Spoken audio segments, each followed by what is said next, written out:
Alors, je vous propose de faire une rapide présentation de notre action. Cette action fait suite à la journée que nous avons passée avec Vincent le 20 mars dernier dans le cadre des rencontres de la prévention du 49. Ah oui, il y a du son. Je pense que tu m'entends aussi, Vincent.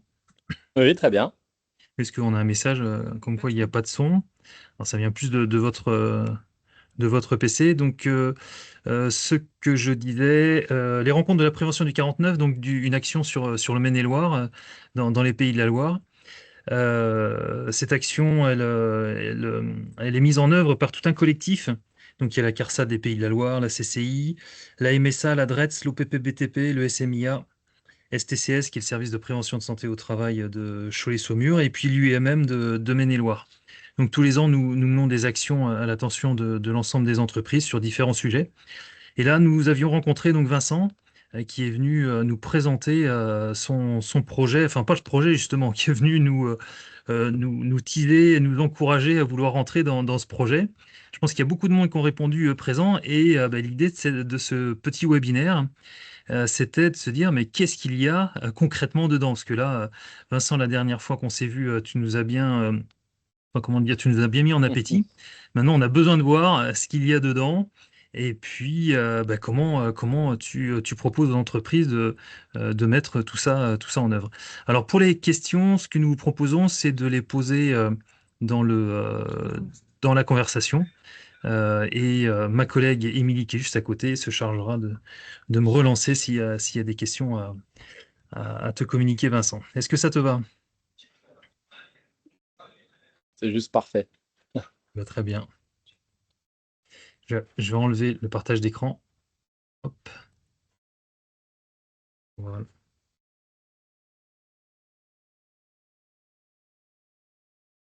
C'est parti? On y va? Oui, on y va. On t'écoute, Vincent. Très, très bien. Bah, écoutez, d'abord, merci beaucoup d'avoir donné suite à cette conférence par ce webinaire-là. J'y suis très sensible parce que des fois, bah, on se parle et puis rien. On se dit que c'est bien et puis rien. Et là, bah, c'est pas rien. Et en plus, vous êtes nombreux. Donc, merci beaucoup, Gaëtan. Merci à toutes celles et ceux qui ont donné ce droit de suite, en fait.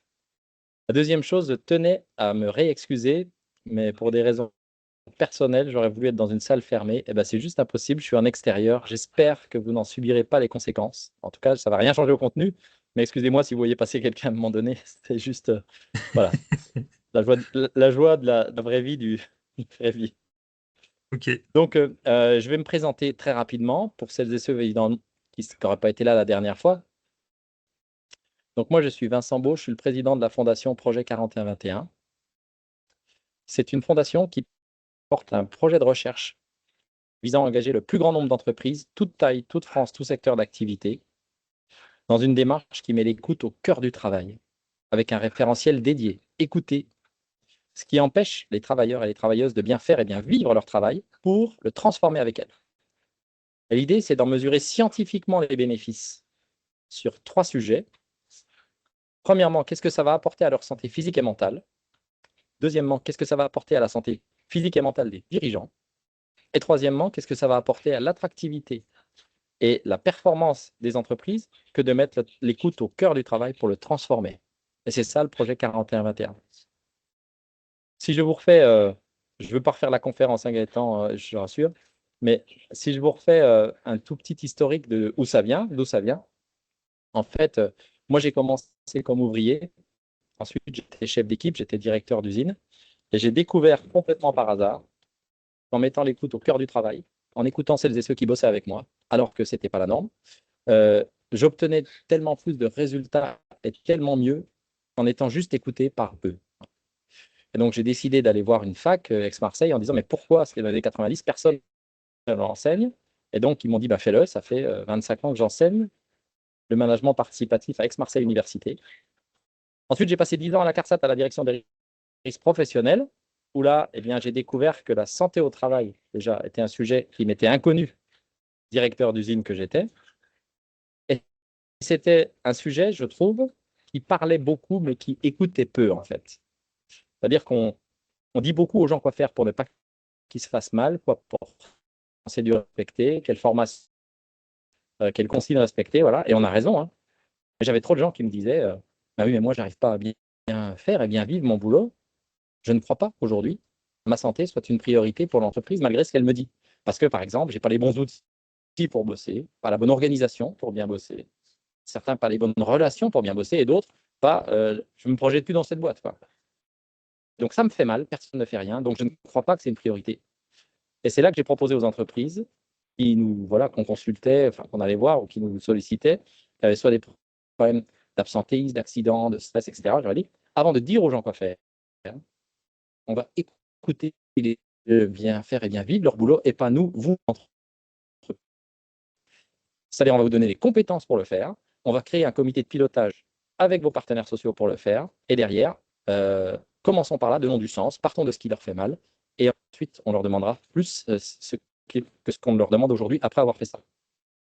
Et donc, dans chaque étage de l'entreprise, du dirigeant avec son codir jusqu'au chef d'équipe avec son équipe, les managers préparés qu'ils l'étaient ont écouté.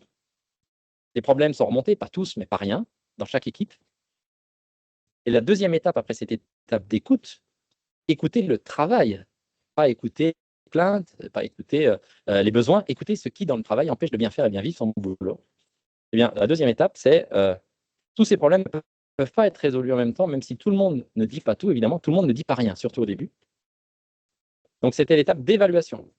Tous ces problèmes dans chaque équipe, on ne peut pas tous les traiter tout de suite, donc trions-les du pire au moins pire. Et quelle est la clé de tri qu'on a utilisée? Bah, c'est celle que vous voyez venir, je pense. Ce n'est pas celui qui coûte le plus cher en premier, c'est celui qui fait le plus mal en premier, physiquement et mentalement. Et ça, c'est l'évaluation des risques, faite participativement au cœur de chaque unité de travail, qui devient donc un outil de maîtrise de la réponse à apporter à ces problèmes qui se sont ainsi exprimés pour arriver au troisième temps. Après écouter, évaluer, c'est le temps agir.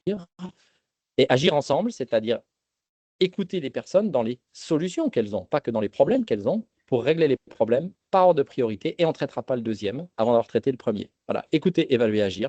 Quand on a mis ça en place, il y a une telle réduction de l'accidentologie, de l'absentéisme, y compris maladie, des risques psy, qu'un article de l'INRS en a parlé, et beaucoup d'entreprises en France sont venues nous voir pour demander la même chose, ce qui fait que j'ai été nommé correspondant national pour les CARSAT auprès des enseignes dans leur politique santé au travail. Et puis voilà, ensuite j'ai créé mon cabinet, master, c'est un jeu de mots un peu foireux, comme je dis à chaque fois, là, ça veut dire management de la santé au travail par l'écoute et la réponse. On a été reconnu innovant par le ministère de la Recherche, et donc notre boulot, c'était de faire ça, enfin, c'est de faire ça aux entreprises. Sauf que, dans les années 2013 à peu près, il y a eu des boîtes qui se sont bien nous dire, non, on ne va pas mettre l'écoute au cœur du travail. Nous, on va mettre en place des séances de massage, de méditation, de yoga, de baby-foot, j'en sais rien. Et on va appeler ça QVT. Devant ça, je me suis indigné en fait de ça. Mais vous ne pouvez pas faire ça à la place de mettre l'écoute au cœur du travail pour agir en amont sur ce qui leur fait mal. Eh bien, devant ça, j'ai écrit quelques tribunes, etc., pour dénoncer ça, qui n'ont rien changé. Puis j'ai écrit un bouquin. Ce bouquin a un nom très scientifique, il s'appelle La QVT, en finir avec les conneries. Et il a eu 3 effets. Premier effet, un groupe de travail de l'Organisation internationale du travail qui associait les grandes institutions, INRS, CNAM, etc., pour élaborer un guide entreprise mondiale et bien-être au travail, m'a sollicité en disant, on a lu votre bouquin, est-ce qu'on peut reprendre ces préconisations, ces concepts dans notre livre? Point 1, ça j'étais enchanté. Point 2, j'ai dit, tout le monde ne va pas lire un pavé de 400 pages, et comme j'avais de bons retours et que plein de gens se posaient de questions sur l'attractivité des métiers à la fin de la Covid, j'ai lancé un appel sur LinkedIn et j'ai dit, voilà, toute personne en France qui veut qu'on en parle, ben faites-moi venir, je fais ça bénévolement, et on fait le tour de France de la QVT. Et j'ai pu mener comme ça m'a un peu dépassé, plus de 25 étapes partout en France, près de plus de 2000 personnes, dont avec vous, pour pouvoir parler de ce sujet et des perspectives qu'il ouvre. Et troisième étape, c'est qu'à la fin de ces étapes, beaucoup d'employeurs, beaucoup de partenaires sociaux aussi sont venus me voir en me disant, on est d'accord avec vous en fait. Vous dites qu'il faut mettre l'écoute au cœur du travail. Ben, on est d'accord avec vous. On ne peut pas être ceux qui décident de tout, toujours, tout le temps. Vous dites qu'il faut mettre la santé physique et mentale à égalité de traitement. Ben, on est d'accord. On ne peut pas être ceux qui laissent de côté la santé mentale pour ne parler que de ce qui... Ouais. Je me rappelle un patron de camping, je ne peux plus parler à mes saisonniers que du mal de pied, que du mal de dos, etc., quand ils sont parfois agressés par les clients. Il me dit, je vois bien que je ne peux plus être celui qui leur parce que en plus, cette jeunesse-là, elle a envie de participer tout de suite au débat. Obéissent. Mais la question, c'est comment on fait concrètement. C'était ça la question. Comment on fait concrètement pour ne pas que ce soit la boîte de Pandore, que ça nous échappe. Et c'est là que le troisième effet est arrivé, c'est que j'ai dit, mais ben, il faut leur proposer un comment faire, en fait, parce qu'on est d'accord à peu près avec beaucoup sur le quoi faire. Et c'est là que j'ai invité des personnes que j'estimais beaucoup, Sophie Thierry, la garante des instituts de travail sur des risques professionnels, Vincent, on ancien t'entend plus président très de bien. l'INRS. Vincent, Oui. est-ce que tu m'entends? Parce qu'en fait, Ah bon? on t'entend pas Oui, très oui. bien. Ça coupe C'est mieux là de comme ça? temps en temps là. En Ah ouais? fait, c'est plus ta connexion qui est pas bonne. Et on voit que l'image se dégrade et le son s'est dégradé là dans les Ah 30 bon? dernières secondes. Alors, je sais pas trop comment faire. C'est mieux là? Et là, c'est bien, ouais. Je vois l'image un peu plus nette. Sinon, je peux me reconnecter si tu préfères. Je peux continuer comme Euh, ça, tu penses, ou il vaut mieux que je me reconnecte? non, je pense que tu peux. Ça va pas changer grand-chose, je pense. Non, ça y est, c'est bon, là, on te voit bien. Mais c'est vrai que de temps en temps, ça D'accord. baisse un peu. Ah, je suis désolé, vraiment. Excusez-moi. Vas-y, vas-y, vas-y. Et Donc, donc, voilà. c'est là que j'ai Vas-y. proposé à tous ces gens-là, vous voyez, donc le directeur aussi du Bureau international du travail, 4 services de prévention santé au travail, une mutuelle, Malakoff Humanis, des juristes, des experts, des chercheurs, j'aurais dit. Et si on le faisait, en fait? Et si on se mettait d'accord ensemble pour valider une méthode, un comment faire pour mettre l'écoute au cœur du travail, la santé physique et mentale à égalité de traitement, et derrière, le proposer à toutes les entreprises qui m'ont dit comment on fait concrètement. Et on met ça dans une fondation et on crée un projet de recherche pour montrer que non seulement ils vont le faire, mais qu'ils vont gagner à le faire pour amorcer un mouvement plus large de celles et ceux qui pourront en témoigner après cette expérimentation-là. Et c'est de là qu'est née la fondation Projet 4121 dont on a parlé la dernière fois Le mois mars. et que je vais vous présenter plus en détail, quoi. Donc voilà, je m'excuse, c'est juste, mais pour replacer si jamais Très c'était bien. de besoin, d'où ça vient tout ça. Très bonne introduction. Alors, ce que je peux vous proposer maintenant, c'est de vous montrer l'essentiel, en fin de compte, de ce projet. Ça vous va si on fait comme ça? J'ai quelques Oui. slides à vous montrer. Alors, si tu as Et puis quelques slides, derrière, on peut engager. je te proposerais de couper ta caméra. Comme ça Ouais, d'accord. sollicitera un peu moins.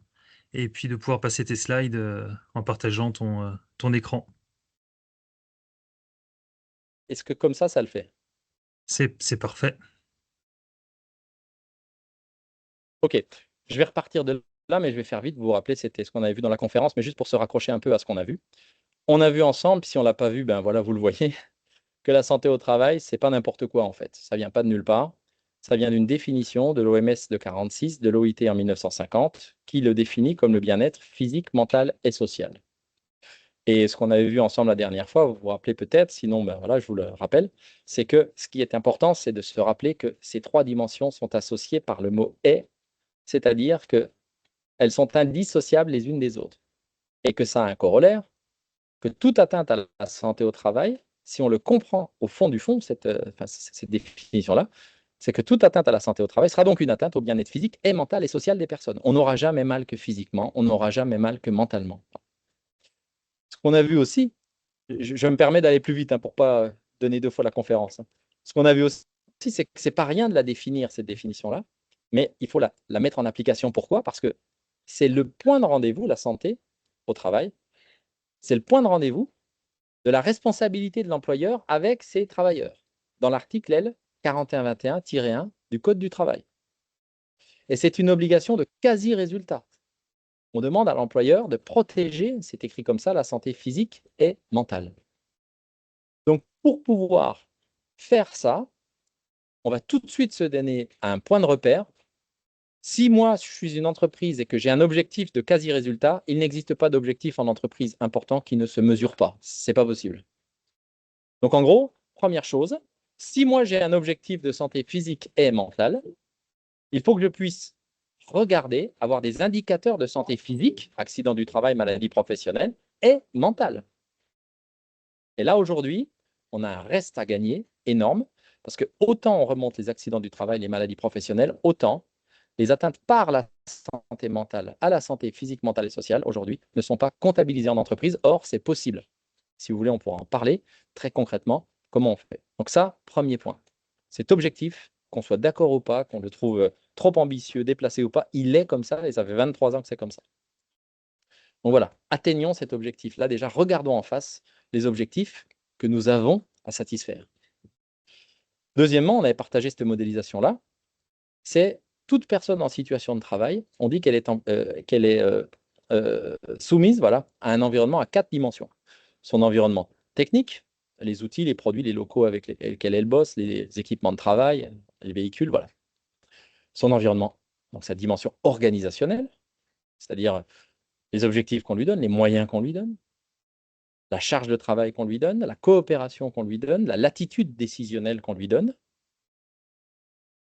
Troisième environnement, l'environnement relationnel. Ben, on peut avoir des bons outils, une organisation pas si déconnante, et puis des relations qui ne vont pas. Par exemple, avec les clients, les collègues, avec la hiérarchie. Et quatrième environnement, l'environnement conjoncturel, pour le dire comme ça, c'est la façon dont la personne, le salarié, se projette dans l'évolution de l'entreprise. Ah, mon entreprise rachète sa concurrente, est-ce que ça me... c'est aussi la façon dont le salarié se projette dans son évolution dans l'entreprise.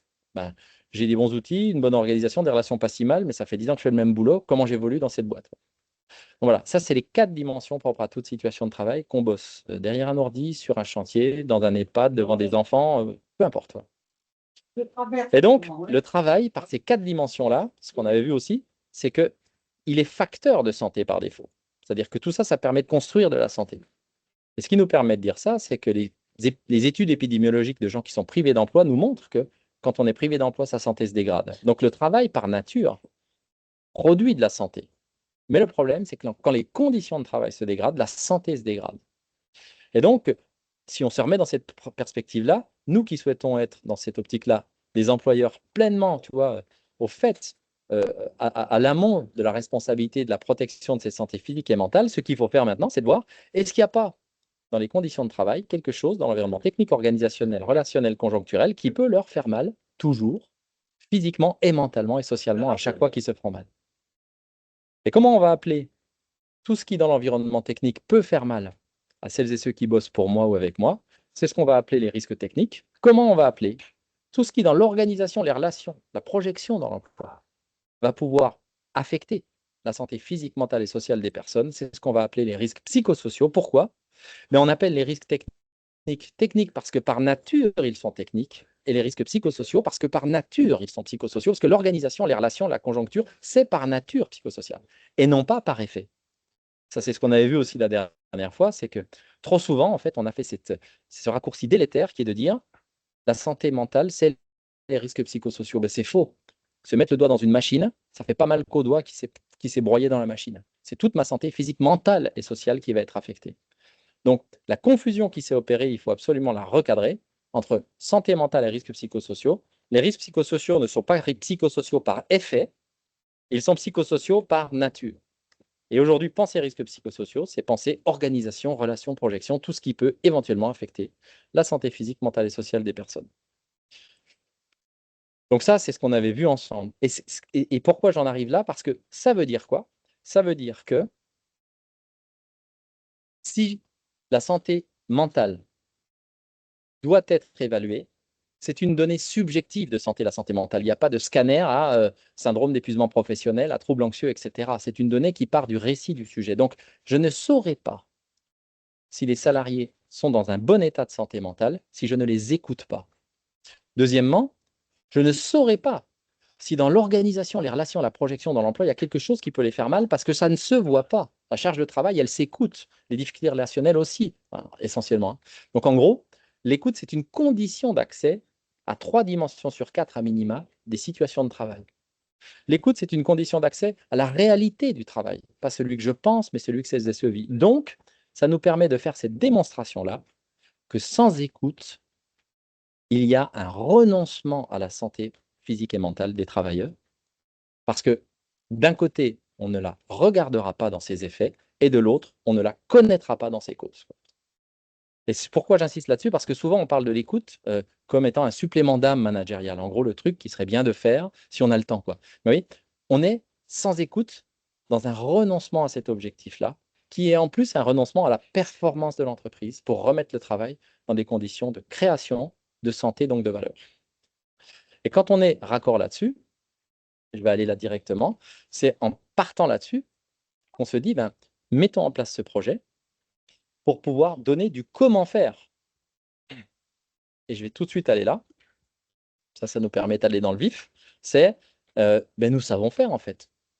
Il y a un vrai savoir-faire de prévention. Toutes les personnes dont je vous parlais tout à l'heure, nous savons faire. Intégré dans des systèmes de management de toute entreprise, l'écoute au cœur du travail, ça on sait faire. On sait mettre en place des indicateurs de santé physique et mentale. Donc, écrivons une démarche avec un référentiel qui permettra concrètement à toute entreprise, toute taille, tout secteur d'activité de dire, ben, si je veux le faire, comment je fais? Ben, comme ça. Donc, en gros, il faut passer du quoi faire au comment faire. Et c'est pour ça qu'on a lancé la Fondation Projet 4121. C'est pour ça qu'on l'a appelé Projet 4121, je pense que vous le comprenez, c'est en référence à cet article fondateur de l'objectif à atteindre. Il faut le dire parce Avec que ces... c'est vrai que souvent, on me pose souvent la question, mais pourquoi 41-21? Et ça fait bien référence à cet article. Eh bien voilà, ouais, c'était exactement l'idée, quoi. C'était de promouvoir ce qui d'ailleurs est souvent inconnu des dirigeants encore, hein. Beaucoup de dirigeants ne savent pas qu'ils doivent protéger la santé physique et mentale, quoi.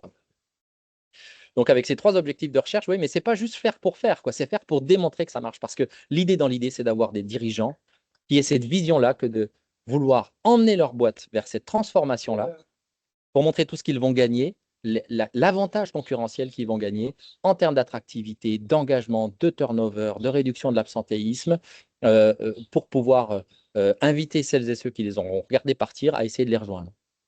Donc, démontrer que tout ça, par une évaluation scientifique qui a été élaborée par le CNAM, hein, le protocole d'évaluation a été élaboré par le CNAM avec le professeur Dab et son laboratoire, pour mesurer les effets de cette démarche intégrée dans toute entreprise, toute taille, tout secteur d'activité, sur la santé physique et mentale des travailleurs, mais aussi celle des dirigeants, souvent passés sous silence, et qui est tellement intimement liée à la première. Et enfin, sur l'attractivité et la performance des boîtes. Et pour ça, donc, on a construit, comme je vous le disais, un référentiel pour ne pas être que sur les principes, parce que je connais très bien le monde des référentiels en santé au travail. Et aujourd'hui, ben, ça n'existait pas encore, ce référentiel qui permette de combiner les deux, l'écoute au cœur du travail, la santé physique et mentale à égalité de traitement. Et derrière, pour pouvoir asseoir cet engagement-là, c'est un engagement qui se prendra par établissement. Pourquoi j'insiste là-dessus? C'est-à-dire que si j'ai une entreprise, un seul établissement, c'est parfait. Par contre, si j'ai une entreprise multi-établissement, chaque établissement s'engage pour qu'on soit au plus proche du terrain, de la réalité du travail, parce que deux établissements d'une même boîte peuvent être dans deux situations complètement différentes, même si c'est la même entreprise. Et chaque fois qu'il s'agira de mettre en place le projet 41-21, tout commencera par là, ça ne vous surprend pas, la mise en place d'un comité de pilotage pluridisciplinaire pour associer évidemment le CSE. Et s'il n'y a pas de CSE, parce qu'on attend des très petites entreprises, je vous dirai après où on en Mhm. est. Et donc, s'il n'y en a pas, ben on va appeler le salarié désigné compétent. Et s'il n'est pas nommé, ben il sera nommé. Et en plus, pour jouer cette mission-là, d'être l'interlocuteur de référence de l'employeur à la place du CSE, puisqu'il ne sera pas là, pour pouvoir copiloter, co-évaluer et co-améliorer cette démarche. Et évidemment, on va inviter les services de prévention santé au travail, selon leur disponibilité, à participer à cette transformation-là. Et ce référentiel dont on vous parle, donc cette démarche, on a construit 10 blocs de compétences, 9 plus 1, vous verrez pourquoi. Et tout commence par là. Ben, en gros, hein, il nous demande ça dans ce référentiel, ben, où on en est. On a déjà beaucoup de choses qu'on a fait chez nous, quoi. Donc tout commence par l'autodiagnostic. Ce qui est fait au regard du référentiel n'est plus à faire. Par contre, ce qui n'est pas fait ou pas totalement fait du référentiel reste à faire. Et c'est ce reste à faire qui va constituer la feuille de route santé, qualité de vie et des conditions de travail de l'établissement. Et au vu de ce reste à faire, l'établissement aura le choix de se dire, ben moi je vais prendre 1 an pour faire ça, ou 2, et au maximum 3 ans. Mais c'est l'établissement qui choisit le temps qu'il a pour mettre en œuvre 100% du référentiel. Et juste pour vous donner, parce que le référentiel fait une quarantaine de pages, hein, enfin, on a mis beaucoup de choses très précises, mais je vais vous en montrer juste quelques extraits, mais ouais, on est sur des spécifications précises et des bonnes pratiques. Enfin, on est dans l'épaisseur du trait pour ne pas partir dans des injonctions vagues de écoutez-vous les uns les autres. Donc, ces 10 Ok. blocs sont tous. Pardon, oui, Gaëtan? Il y avait une... Oui, comment? Il y avait une question en fait de Alicia. Comment définiriez-vous l'écoute qui est à avoir? C'est l'écoute du travail. L'écoute de tout ce qui, dans les situations de travail, comme on a vu tout à l'heure, l'environnement technique, l'organisation, les relations, la projection dans l'emploi, peut affecter la santé physique, mentale et sociale des travailleurs. C'est cette écoute qui se concentre sur ce que les gens font et vivent au travail. Et c'est cette écoute qui va nécessiter une préparation des managers à adapter la posture qui va permettre cette expression-là, pour ne pas qu'ils entrent dans une relation défensive face à ce qui pourra remonter. Et Mm. c'est pour ça que la présence des membres du CSE dans le comité de pilotage est indispensable, parce qu'ils ne vont pas rester juste en comité de pilotage pour regarder comment tout ça de loin se produit. Ils vont aller sur le terrain pour voir l'effectivité et la qualité de cette démarche ainsi engagée et accompagner ce mouvement pour orienter celles et ceux qui seront en difficulté à ce que ça se passe mieux. Je ne sais pas si j'ai répondu à la question.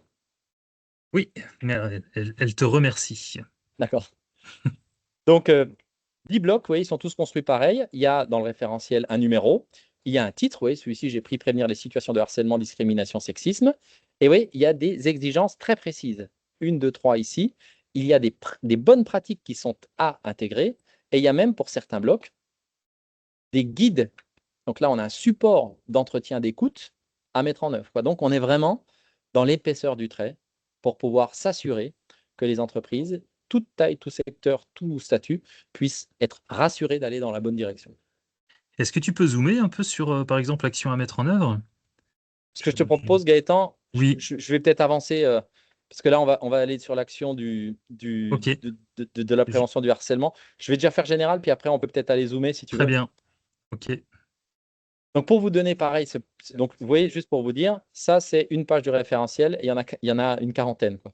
Donc, tout n'est pas, il y a beaucoup d'explications, d'illustrations, etc. Mais malgré tout, c'est riche. Voilà. Et donc, si on regarde ce référentiel aujourd'hui, comment il se construit? Donc, à partir d'un comité de pilotage, je vais vous donner juste les titres, hein. Donc, pas ce qu'on a vu avant, le détail des blocs et les bonnes pratiques et puis des outils éventuels. Premier bloc de compétences, c'est prévenir les risques majeurs. Pourquoi on a mis celui-là? Ben, parce qu'on va avoir, et on en a déjà, hein, des très petites entreprises qui n'ont jamais fait de prévention. Mm.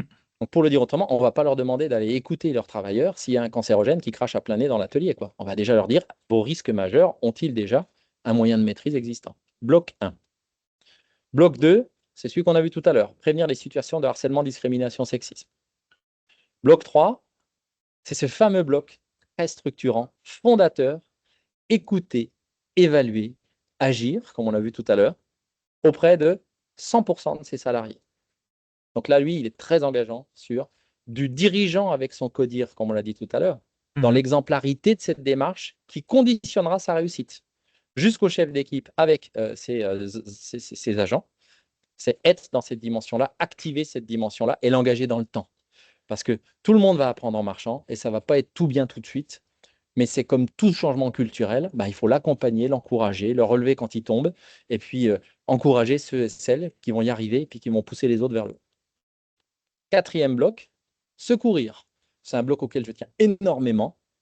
C'est qu'aujourd'hui, on ne peut plus rester dans des entreprises qui se sont donné comme objectif d'avoir un minimum de personnes qui savent intervenir en premier secours vers celles et ceux qui pourraient s'effondrer au travail, quoi. Mm.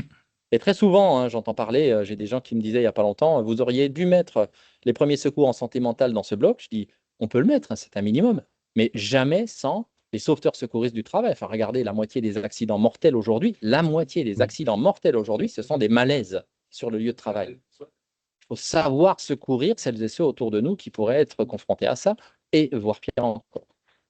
Le cinquième bloc, analyser les atteintes à la santé physique et mentale. Alors, quand je présente celui-là, parfois les entreprises qui sont déjà engagées sur ce bloc-là me disent ben, ça, c'est bon, on fait. Vous savez. Je dis attendez, regardez bien ce qu'il y a écrit. Analyser les atteintes à la santé physique et mentale.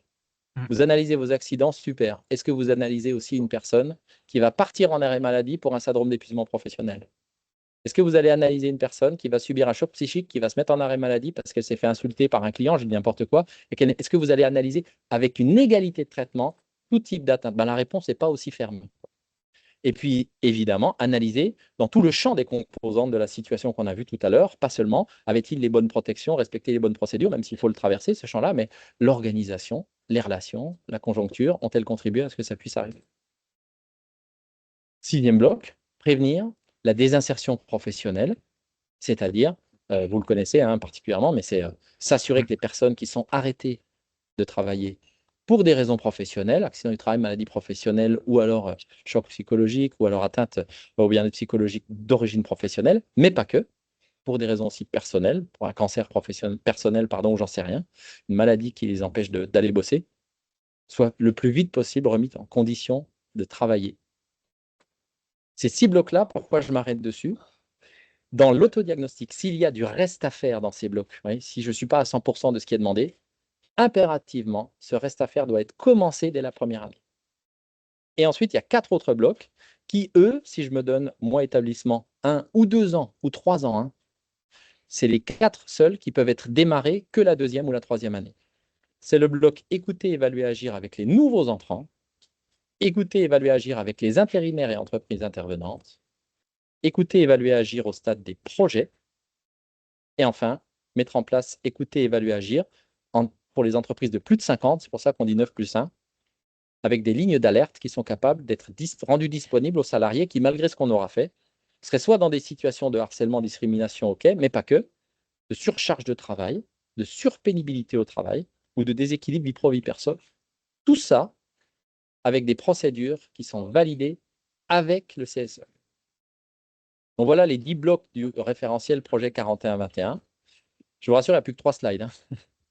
Et donc, ça nous amène quoi? Si je vous présente le processus d'intégration dans le projet 41-21, ben, s'il y a un dirigeant de toute structure, de tout secteur d'activité qui veut y aller, après la prise d'info comme on fait là aujourd'hui, la deuxième étape, c'est eh ben, j'y vais, c'est-à-dire qu'il produit le dirigeant une lettre d'engagement.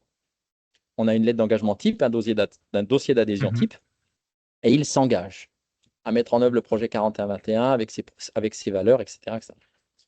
À partir du moment où on reçoit cette lettre d'engagement, ce dossier d'adhésion, cet établissement fait partie du projet 41-21, on le valorise dans nos réseaux sociaux, sur notre site, etc. Arrive l'étape 3, ben c'est l'étape de l'autodiagnostic. Dans cet, j'insiste, un établissement-là, où on en est de ce qui nous est demandé, quelle est notre feuille de route.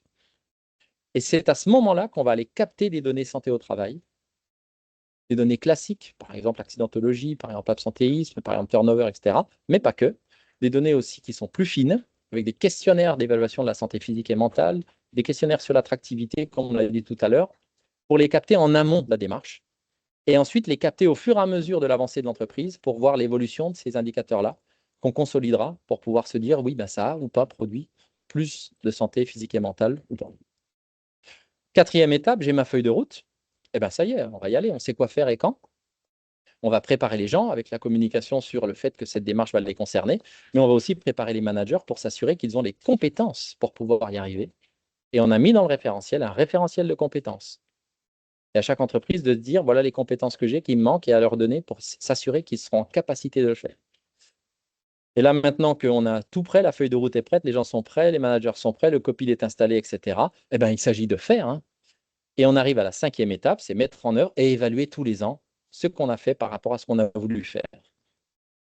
Et ce qu'il est essentiel qu'on partage ensemble, c'est que pour rester dans le projet 41-21, il est indispensable que l'autodiagnostic, qui est le point de départ, et les bilans annuels, qui sont les points intermédiaires et d'arrivée, soient validés à majorité par le CSE pour que l'employeur ne soit pas tout seul à dire voilà d'où je pars et voilà où je suis arrivé.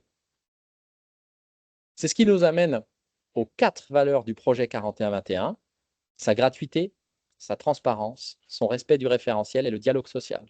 La gratuité, vous l'avez compris, on est une fondation par fonds de dotation, c'est gratuit. Personne n'a de droit d'adhésion. Même si on va absolument demander à ce qu'il puisse y avoir des actions de mécénat, parce qu'on est fonds de dotation, voilà, pour qu'on puisse vivre des dons qu'on va pouvoir recevoir, mais c'est gratuit. Et on a plein d'entreprises aujourd'hui qui sont dedans et qui n'ont pas donné. Et que je poursuis sans relâche pour qu'elles y aillent.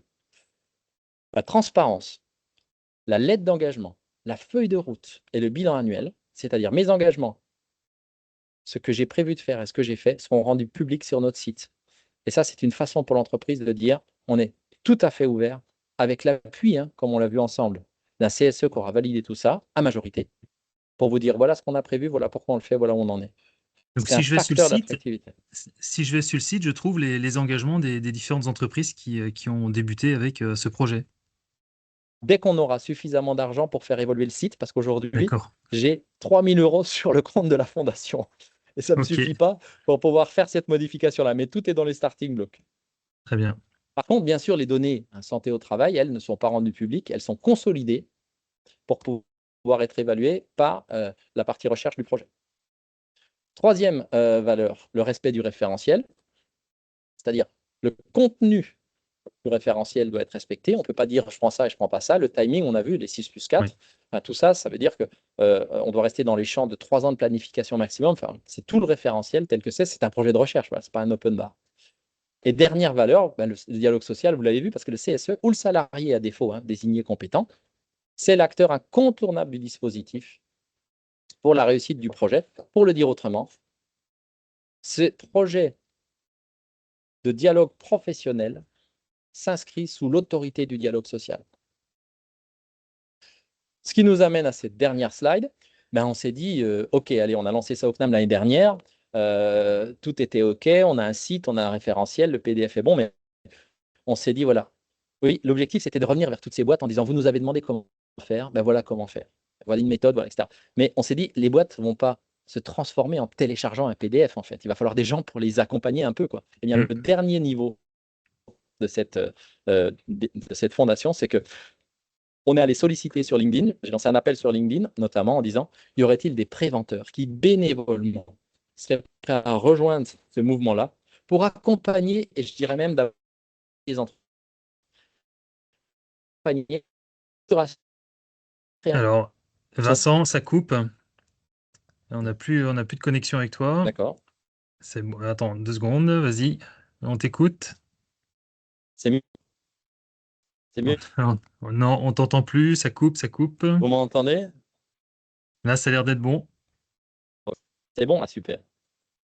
Vas-y, ouais. Donc, on est allé chercher des préventeurs en leur demandant si bénévolement, ils étaient prêts à accompagner, déjà chercher des entreprises et les accompagner, vous voyez, pour comprendre le projet, le structurer, accompagner l'autodiag, accompagner la feuille de route et accompagner sa mise en œuvre, et tout ça bénévolement. Y aurait-il des gens qui souhaitent rejoindre cette initiative d'intérêt général à but non lucratif? Et là, eh bien, c'est ces personnes-là qui sont soit préventeurs en entreprise, soit IPRP, qui sont les référents du projet 41-21, qui ont pour mission de mobiliser et trouver des établissements, les accompagner localement également.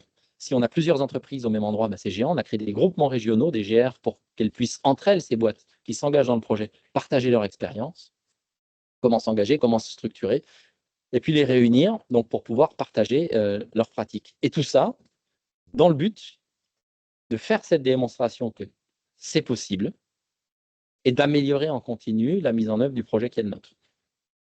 Donc voilà aujourd'hui, je vais arrêter là cette présentation par les slides. Voilà aujourd'hui ce que c'est que le projet 41-21.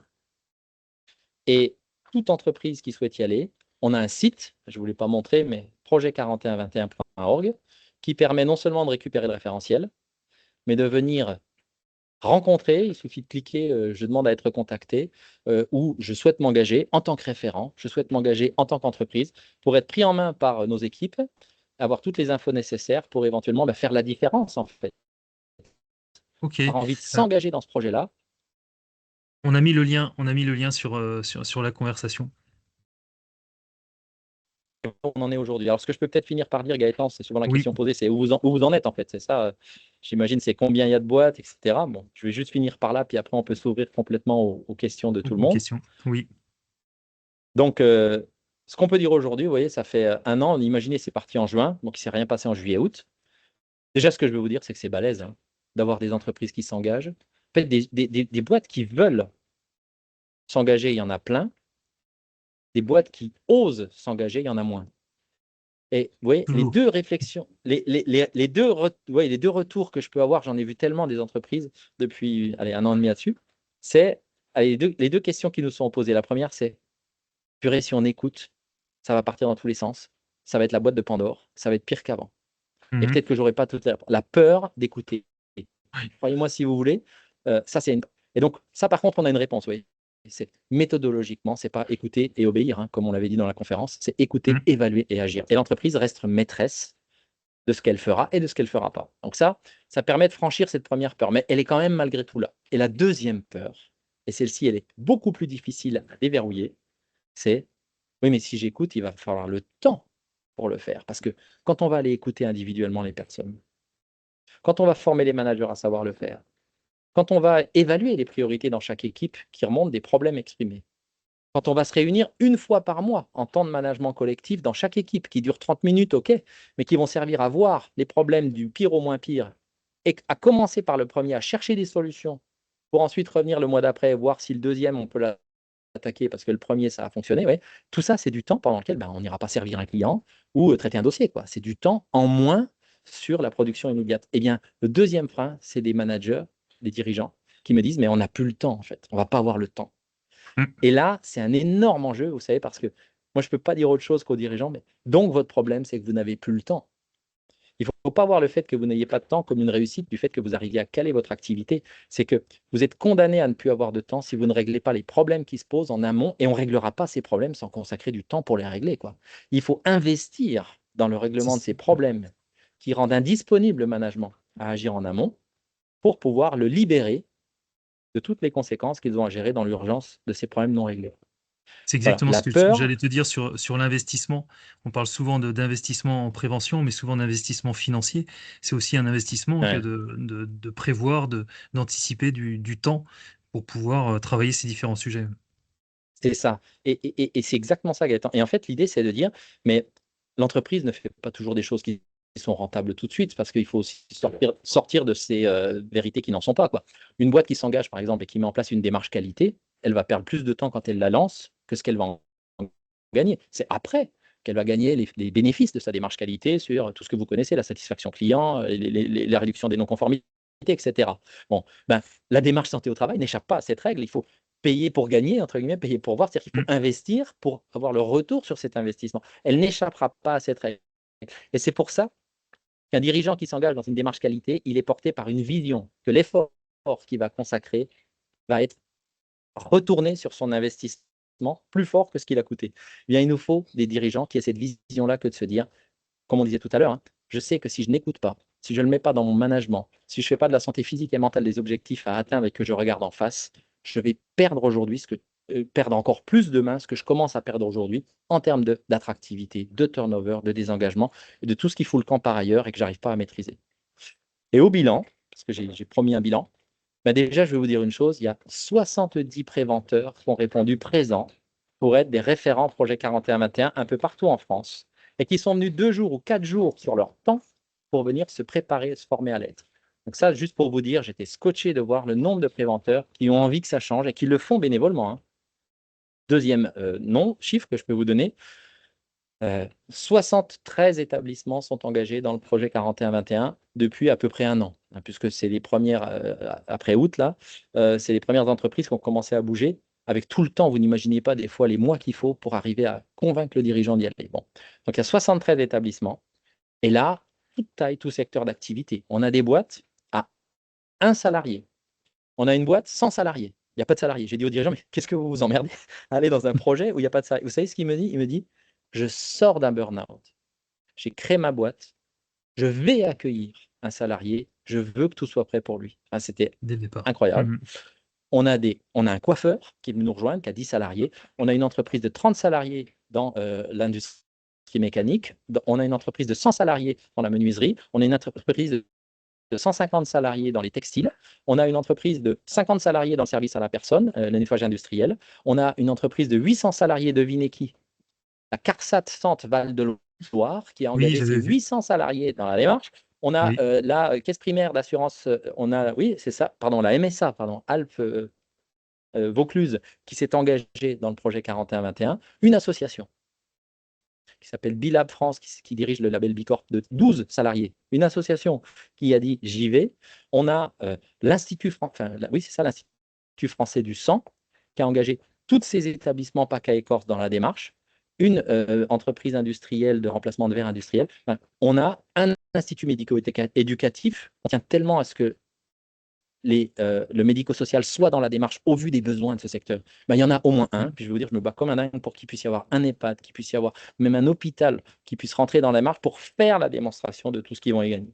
Donc ça veut dire que ces 73 établissements, oui, vite brossés dans leur diversité, ça représente là aujourd'hui où on se parle, 3200 salariés couverts par la démarche, avec derrière nous le grand enjeu de continuer à acquérir de nouveaux établissements, de nouveaux dirigeants qui veulent y aller avec leurs partenaires sociaux, et aussi de s'assurer que celles et ceux qui sont dans la démarche vont jusqu'au bout.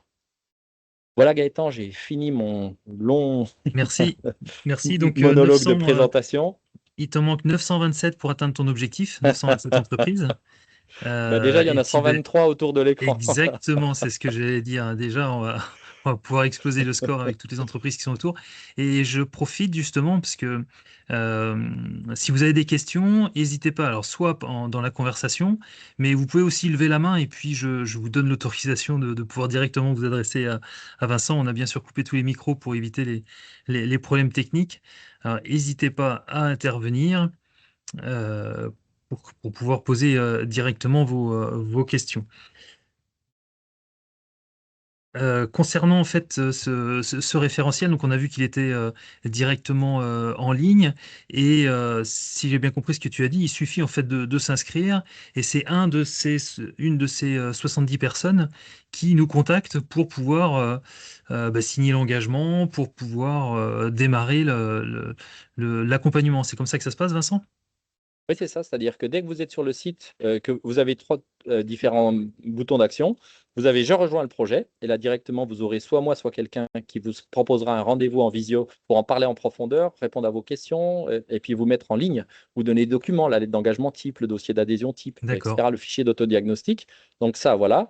Vous avez aussi un bouton sur Je souhaite être contacté, qui est moins engageant que Je rejoins le projet. Ben, c'est pas grave, vous aurez quelqu'un Mhm. pareil en face à face qui vous permettra de répondre à toutes vos questions. Donc sur le site, vous avez tous les points de Directement. contact Ok. selon votre niveau d'engagement.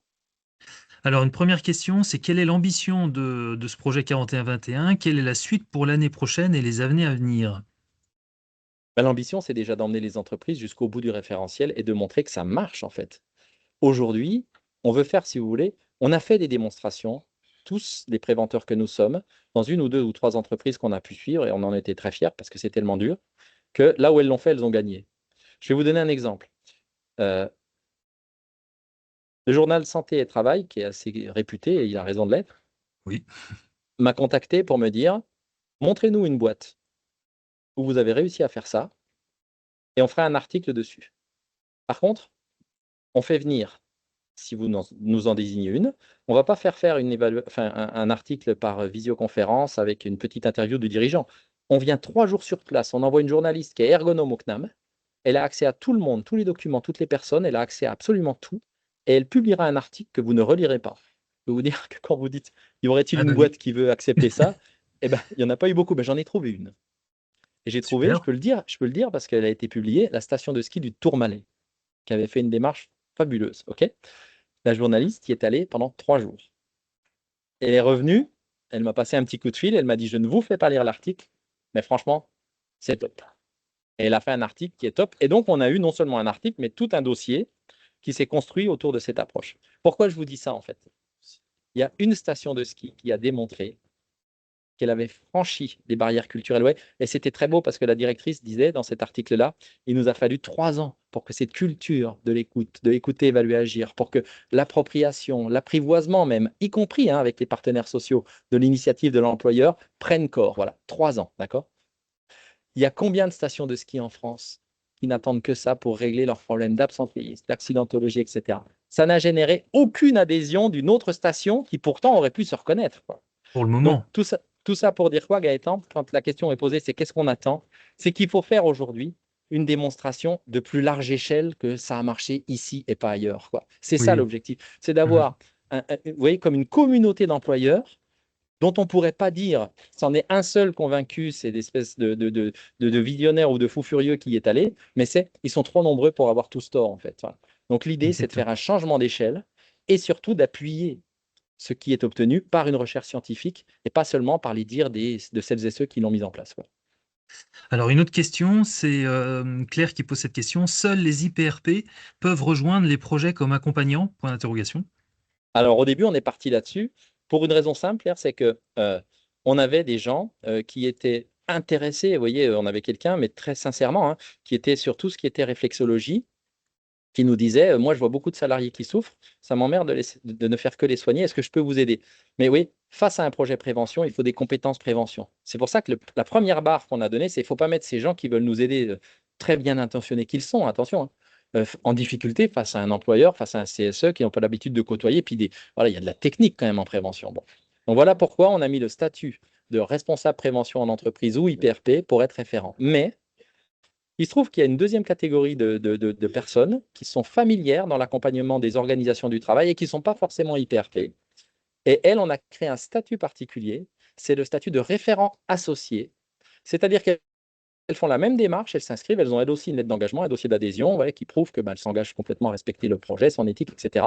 Mais dans le début de leur intégration, elles sont associées à un référent préventeur, quoi. Et c'est le référent préventeur qui est en binôme avec elles, qui accepte de l'être, mais on leur en propose, on en trouve toujours un, et qui au bout d'un moment est capable de dire c'est bon, cette personne est capable d'être en autonomie, en D'accord. capacité d'accueillir une entreprise, enfin d'accompagner pardon, une entreprise. Donc oui, de cette façon-là. Alors, une autre question sur cette contribution, c'est si on veut contribuer au projet. Alors, attendez, ça a sauté. Je reviens dessus. Si on veut contribuer au projet, peut-on encore être préventeur? Quelles sont les différentes manières de contribuer au projet sans être une entreprise? Alors, si on veut contribuer au projet, peut-on encore être préventeur? C'est-à-dire, Ça bah, veut dire c'est quoi? c'est un bénévole. Ça veut dire comme t'es 70 autres bénévoles qui t'ont suivi dans ce projet. Je pense que là, Alicia, elle est prête à rejoindre ton projet en tant que de bénévole pour pouvoir accompagner les entreprises. Ah Si ben je à fond, à comprends. fond. Comme on le dit, il y a sur le site pareil, il y a je suis une entreprise, je rejoins le projet, je suis un référent, je veux rejoindre le projet. Enfin, un préventeur, je veux rejoindre le projet. Donc il suffit d'arriver à entrer en contact avec nous avec le bon filtre, mais après, si c'est pas le bon, on corrige, pas un souci. Et puis vous embarquez la communauté. Donc nos 70 référents, qu'est-ce qu'ils ont en fait? Bon, on s'assure qu'ils connaissent très finement le référentiel, il faut quand même qu'ils soient experts du sujet, ça c'est facile Oui. à faire.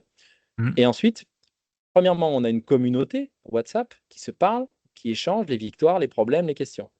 Ils ont un centre de ressources partagées.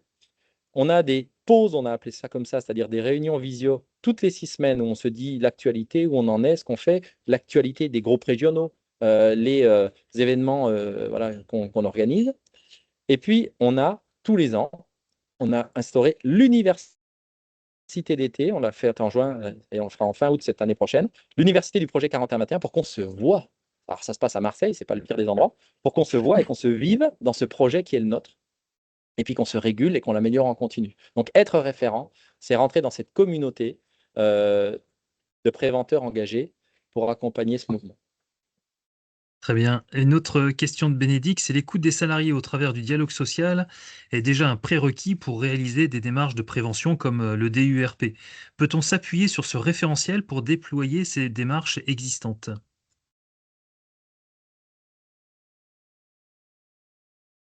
Alors, peut-on s'appuyer sur le référentiel? Oui.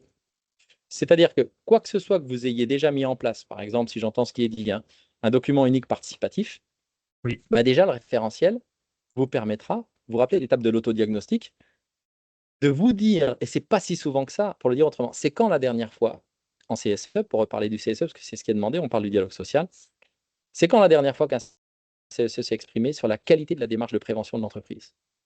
C'est pas si souvent que ça, hein. On ramène souvent les problèmes, et on a raison, hein, sur la table du CSE, mais le moment où on se regarde en se disant, mais on en est où de la qualité de la démarche de prévention qu'on mène, il n'est pas si fréquent que ça, voire il est souvent pas à l'agenda. Bon. Ben, le premier temps de l'autodiagnostic, c'est un temps où on va se dire, eh ben, ça, on a réussi à le faire, ça, pas complètement, et ça, pas encore. Donc, ce qui sera existant dans l'entreprise, vous voyez, dans l'autodiagnostic que je peux suivre des entreprises, moi, j'ai 2 entreprises que j'accompagne comme référent. C'était un chouette moment de voir la direction avec le CSE se dire, par exemple, hein, pour la mise à jour du DU, je prends juste ça, mais est-ce qu'on est bon, est-ce qu'on n'est pas bon, quoi? Eh ben, il y a eu un débat, quoi. Et ce débat accrédité d'un certain niveau, et ça, c'est un niveau de reconnaissance paritaire de la qualité de la démarche. Et donc, selon là où vous en êtes, eh bien, vous aurez ce débat qui va être, à mon avis, très intéressant, factuel en fait. C'est pas juste des opinions, c'est sur les faits. Est-ce qu'on est bon, est-ce qu'on n'est pas bon, est-ce qu'on peut se créditer d'avoir fait ça ou pas? Donc voilà pourquoi oui, où que vous en soyez, c'est par l'autodiagnostic que vous validerez ensemble ce que vous avez déjà accompli puis ce qu'il vous reste à faire. Alors, une question un peu générale. Quels sont les pièges à éviter dans une démarche QVCT? Alors, on va se mettre à rentrer dans, dans le sujet. Alors, pour moi, le premier piège à éviter, c'est de ne pas savoir de quoi on parle. Ça, c'est pareil, c'est vraiment le titre de la conférence, le titre du bouquin. Donc, Mm, et je ne veux pas vous infliger une deuxième fois ça, mais aujourd'hui, hein, entre nous, il faut arrêter de parler de QVCT avant d'avoir parlé de santé au travail. C'est-à-dire, mm, prenons les deux sujets. Je ne dis pas que la QVCT, ce n'est pas important, hein, attention, mais d'abord, l'engagement de l'employeur, pour chaque employeur à partir de un salarié, c'est un engagement de santé physique et mentale. C'est l'article 4121-1 du Code du travail, avec un niveau d'exigence de quasi-résultat pour toute entreprise des 1 salarié. Ensuite, l'obligation de QVCT, c'est une obligation qui concerne légalement les entreprises de plus de 50, donc vous virez 90% des boîtes, voire plus, qui est un annexe à la négociation sur l'égalité femmes-hommes dans ces entreprises. On demande en plus de ces négociations femmes-hommes, l'égalité femmes-hommes, de négocier sur la qualité. Donc vous voyez, il ne faut pas confondre la QVCT et la santé au travail et la faire passer pour devant. Et ça, aujourd'hui, c'est un de mes gros points d'inquiétude. J'entends de plus en plus de gens parler de QVCT et de moins en moins de gens de parler de l'essentiel d'abord. C'est avant la qualité de vie, des conditions de travail, comme on l'a redéfini ensemble, qui est la satisfaction des salariés à bien faire et bien vivre leur travail. Voyons déjà leur santé, parce que la santé, c'est pareil, je ne veux pas refaire la conforme, la santé, ce n'est pas la satisfaction. non, La j'invite santé, tout le c'est monde à. déterminé par les professionnels de santé. Pardon. Oui, non, je t'en prie. Une autre question à Souhir. Bonjour Souhir d'ailleurs. Les troubles Alors, psychosociaux pardon, étant Gaëtan, spécifiques. Oui, je voulais juste finir de répondre, mais juste pour oui, dire vas-y. quelles erreurs à ne pas commettre, déjà, savoir de quoi on parle, et d'abord la santé avant la QVCT. Voilà. D'abord où on en est, comment on fait, et ensuite, derrière, voyons jusqu'où, parce que la QVCT, si on la redéfinit, c'est la satisfaction que les salariés ont au regard des conditions de vie au travail dans les 4 dimensions qu'on a vues, technique, organisation, relation, projection. Oui, on ne peut pas, on ne peut pas sacrifier la satisfaction, excusez-moi, on ne peut pas sacrifier la santé à la Santé. satisfaction. Mm. Je vais donner un exemple pour l'illustrer. Parce qu'on a jusqu'à quelle heure, Gaëtan? On peut se donner encore 15-20 minutes, grand maximum. Parfait, super.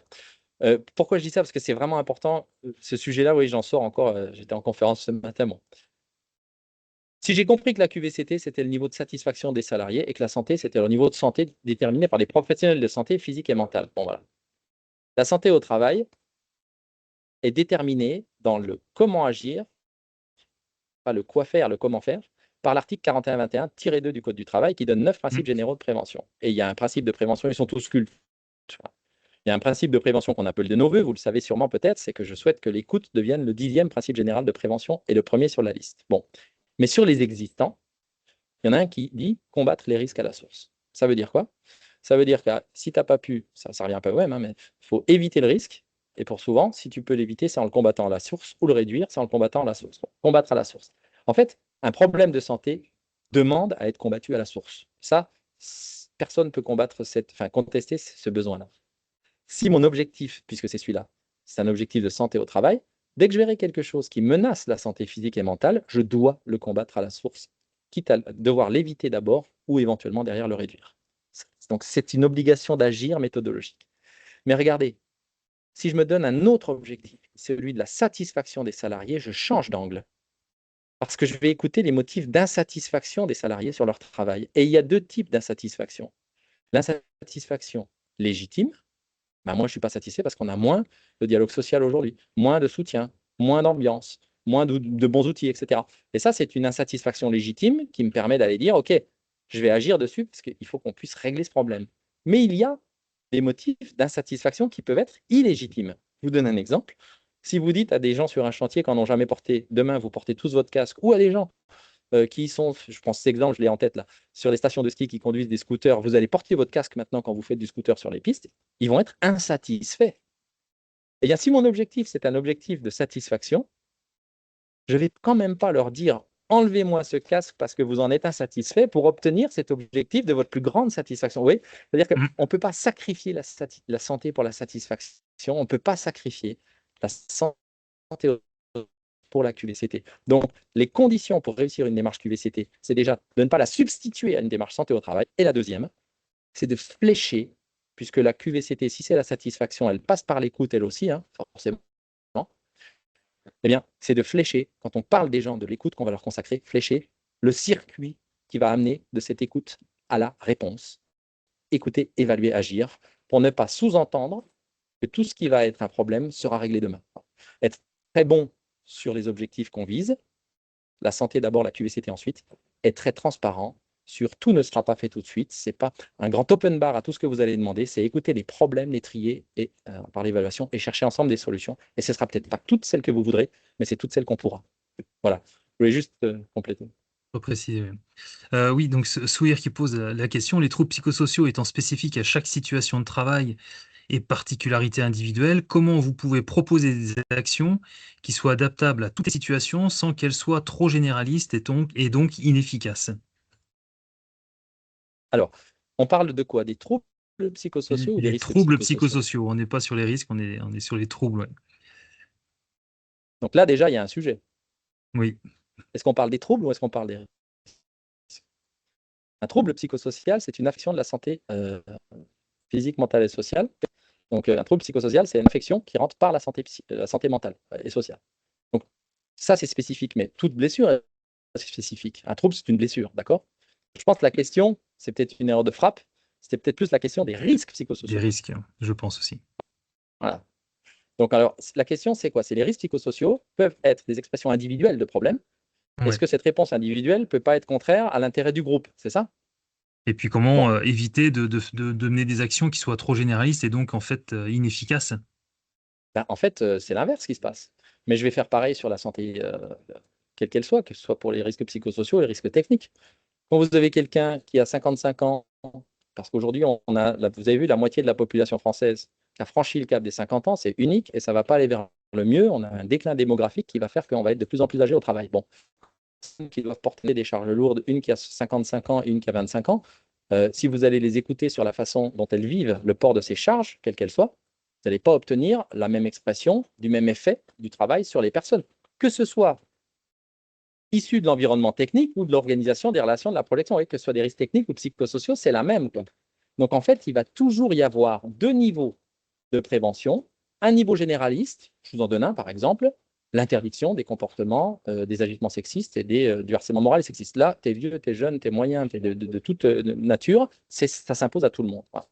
Et après, si on va aller choper le grain, quelle que soit la nature du risque, si on a une catégorie de population qui exprime un problème dans le bien faire et bien vivre son travail, eh bien au contraire, ce n'est pas des actions généralistes qui vont être mises en œuvre, ce sont des actions qui vont être ciblées sur le besoin de celles et ceux qui s'expriment, sachant que il est rare, mais bon, c'est mon expérience, elle vaut que ce qu'elle vaut, que même si ce n'est qu'une seule personne qui s'exprime, par exemple, qui ose dire qu'elle a trop de charge de travail, il est rare que ce soit la seule qui ait ce problème. C'est peut-être la seule qui l'exprime. Donc en fait, au contraire, l'écoute permet d'aller apporter des réponses, en plus des réponses génériques, spécifiques aux besoins des personnes dans l'évolution qui sera la leur, dans leur vie, dans l'entreprise. Ça rejoint un peu la question d'Apolline. Tu touches un sujet délicat. C'est Apolline qui pose la question, comment faire pour faire parler les salariés ou agents en toute confiance?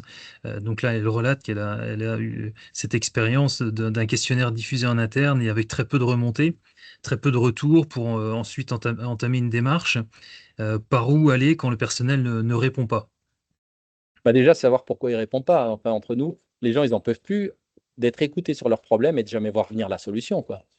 C'est une des grandes raisons qui fait que les gens arrêtent de répondre aux questionnaires, c'est qu'ils savent que ça ne va rien changer parce que bah, ils l'ont déjà fait, ça n'a pas changé, parce qu'on leur a peut-être donné un groupe de travail participatif qui n'a pas changé leur quotidien, ou je ne sais pas quoi. En fait, il y a aujourd'hui une grande défaillance, je pense, hein, beaucoup plus dans les réponses que dans l'écoute. On écoute beaucoup, on agit peu, quoi.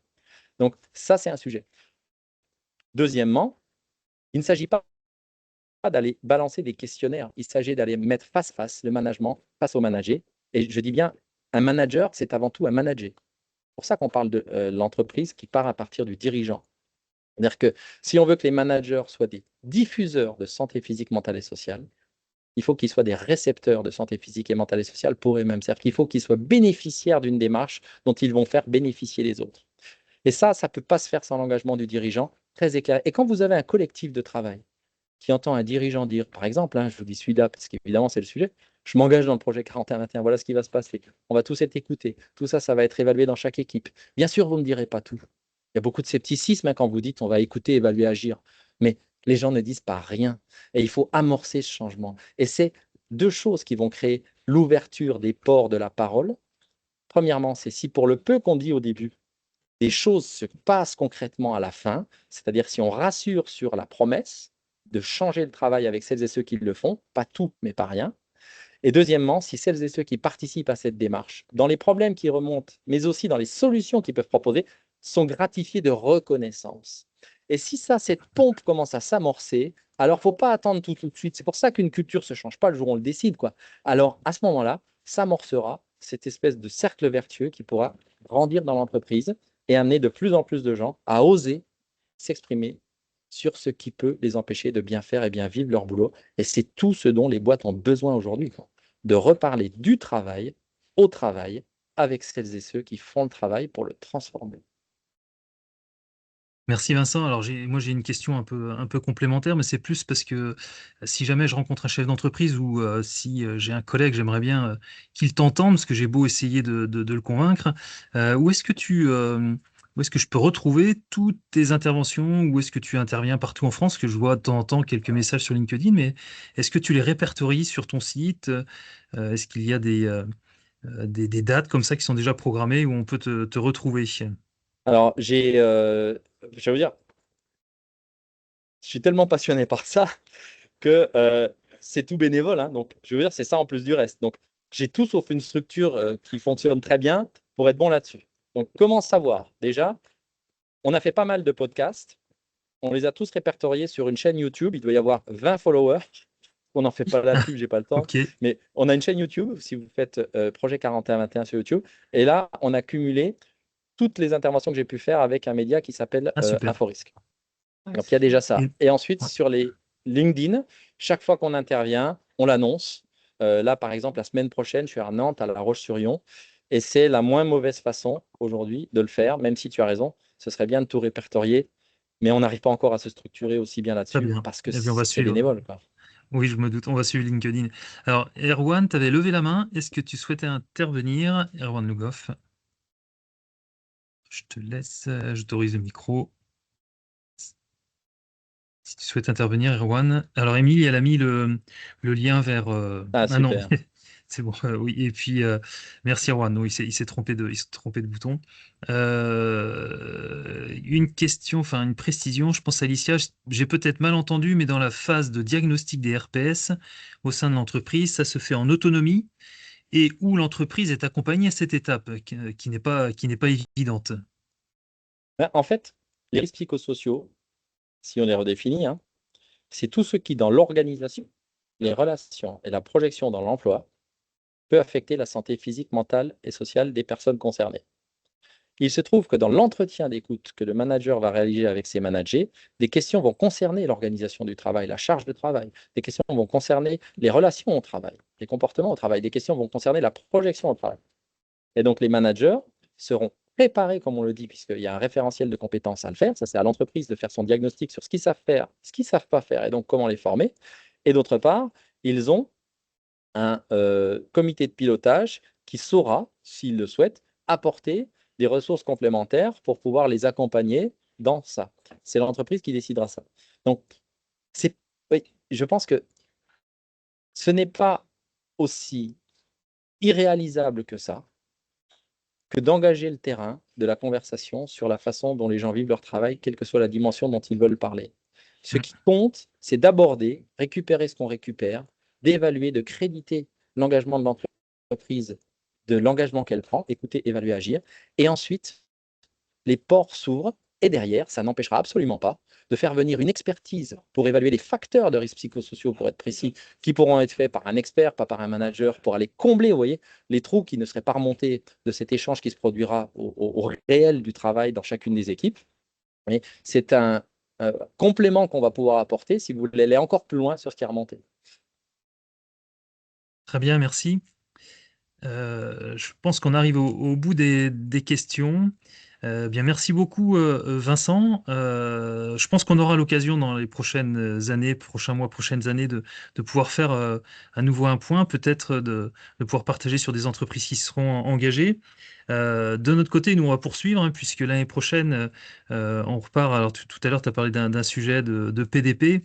On continue avec le groupe à animer ce type de journée et on aura pour thème, alors ce sera le 26 mars, hein, tu es cordialement invité, je sais que tu as énormément de temps. Et le thème, c'est sur jusqu'à la retraite et comment, point d'interrogation.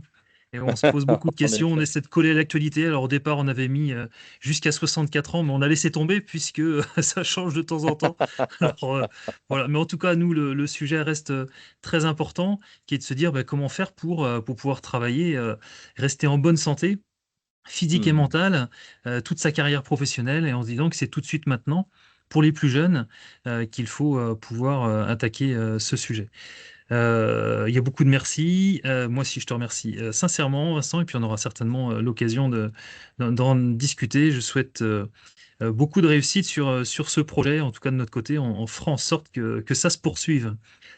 Ce qui serait Merci. géant. Ce qui serait géant, c'est que des entreprises, comme tu disais, Gaëtan, qui sont là, s'engagent avec nous, avec vous, et puis que derrière, on puisse non seulement regarder celles et ceux qui le fassent, mais se dire ensemble, faisons-le, démontrons qu'on y est allé. Et ce serait une tellement belle aventure à vivre ensemble. Je pense que ça va avancer. Enfin, moi, j'y crois. Ah ben alors, c'est top, Merci on est beaucoup. deux. Ah bah, c'est sûr. Non, non, je pense qu'il y en a un peu plus, hein. Tu sais, on a rencontré des Tuc de Halle, par exemple. Je suis sûr qu'il y a plusieurs Il personnes comme ça qui sont aussi rassurées que nous deux. n'y a aucune fatalité à ce que ça marche pas. Attendons Exactement. pour le faire. Merci beaucoup. C'est moi, Gaëtan. Merci à toutes et tous. Je m'excuse encore pour les conditions qui étaient parfois un peu délicates. Eh bien, Et on a je ferai réussi. On mieux la voit qu'il y a du prochaine fois. vent. On voit qu'il y a un peu de vent. Je vois que la mèche de temps en temps vole. Allez, à bientôt. Merci à tous. Bonne Merci à journée. toutes et à tous. Merci, Gaëtan. Au revoir.